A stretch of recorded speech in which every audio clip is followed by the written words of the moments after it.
Gumiin balal marsaa 42ffaa maturee aartiin ijaarsa biyya sabdaneettiif jedhuun adeemsifame. Gumiin balal kunis gahee sirna qeenxee sirna waloon bakka buusuu keessatti aartiin qabu irratti qorannoo hayyoonni yuunivarsiitii dhiyeessan irratti mari'atame. Sagantaa marii kanarratti hoogganaan biiroo kominikeeshinii Oromiyaa obbo Haayiluu Addunyaa akka dubbatanitti aartiin lafee dugdaati. Aartiin seenaa seenessee abdii haaromsee jaalala ijaaruun galma waloo dhugoomsa jedhan.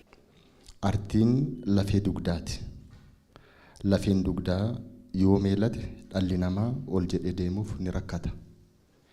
Biyyi aartii malee ijaaramtu abdiif mul'ata ishee sirnaan hin dhugoomsitu. Aartiin seenaa seenessee abdii haaressa. Abjuu fi mul'ata ijaaree tokkummaa uuma. Jaalala dagaagsee dhaloota gootomsee biyya bu'uureessuun galma waloo dhugoomsa. Aartiin anniisaadha.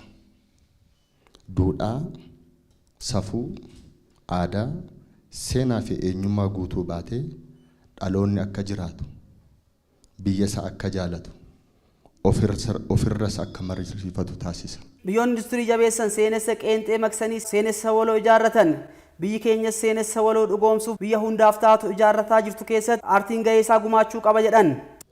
Biyyoonni industirii aartii jabeeffatan industirii aartiin biyya isaanii ijaaraniiru. Seenessa qeenxee maksanii walooma jabeessaniiru. Biyyi keenyas sirna jabaa seenessa qeenxee kan afaan tokko amantaa tokko jedhu diigdee seenessa waloo hunda hammatu kabaja lammiilee mul'isee dhugaa waloo ijaaru. Biyya sabdaneetti hundarraa ijaaramte jabeessuuf akkasumas sirneessuuf kutannoon hojjechaa jirti. Artistoonni Oromoo durii seenaa labsuun dhaloota dammaqsaa turan. Artistoonni dhaloota ammaas ciminaan dhaloota sirna waloo ijaarratu irratti dammaqsuu qabu jedhan. Barreessaa beekamaan walaloo Looreet Tsaggaayee Gabramadin aartiin waan qannoo fi bashannansiisuu qofaan kan daanga'u osoo hin taane dhiiga uummataa keessa kan jiraatudha jedha.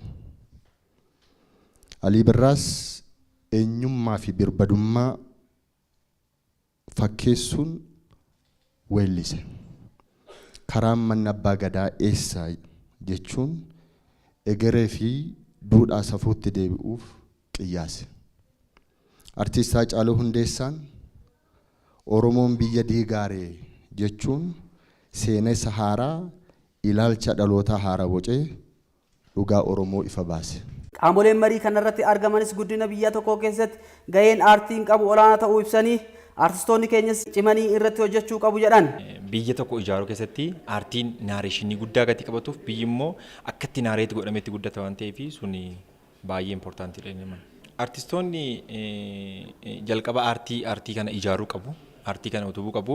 Sana booda aartiin kun yoo ijaarame, aartiin kun yoo utubame, aartiin kun yoo miila lamaan dhaabate immoo biyyas deeggaruu danda'a, nama dhuunfaas deeggaruu danda'a, dhalootas deeggaruu danda'a. Kanaaf namni hundumtiyyuu mootummaanis artistiinis hundumti keenya iyyuu aartii kana haa deeggarru. Because itoo aartii kana hin deeggariin biyyas jijjiiruu hin dandeenyu, naareeshiniis tolfachuu hin dandeenyu. Kanaaf hundumaa dura aartii kana haa guddifannuu haa deeggarru jechuun barbaada. Globalizationin wanta qabdu sana addunyaa keessatti dorgomummaa ta'uudhaaf waan qabdu sana qabattee dhiyaatta jechuudha. Waan nuti qabdu immoo aadaaf seenaa ati qabdu sana afaan kee qabdu sana teekinooloojii tol guddisuu addunyaa keessatti dorgomummaa ta'uuf immoo ammas aartiin gahee olaanaa qaba waan ta'eedhaaf afaan ittiin dabarsitu, aaktiin ittiin dabarsitu, qabiyyeen ittiin dabarsitu sanaaf immoo miidiyaa fi aartii wal fudhatee waliin deemuu akka qabu natti mul'ata.